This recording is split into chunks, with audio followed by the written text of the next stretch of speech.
నమస్కారం. ఘంటారావానికి స్వాగతం. ముందుగా ప్రధాన అంశాలు.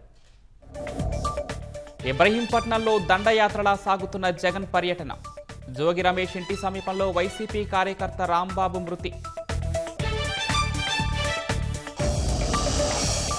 వైసీపీ హయాంలో అడ్డగోలుగా భూదోపిడీ సాగిందన్న సీఎం. జగన్ హెలీప్యాడ్ కోసం 10 ఎకరాలు కబ్జా చేశారని ఆగ్రహం.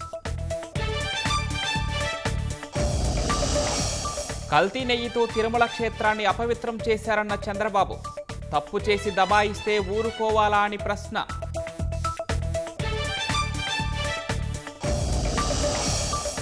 హిందువుల్లో ఉదాసీన వైఖరి మారాలన్న పవన్. ధర్మంపై దాడి జరిగితే ఏకమై గొంతెత్తాలని పిలుపు.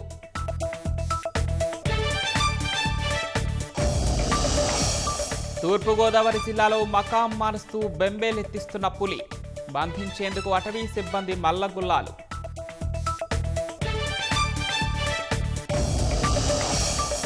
పాకిస్తాన్ రాజధాని ఇస్లామాబాద్లో పేలుడు. ఆత్మాహుతి దాడిలో 30 మందికి పైగా మృతి.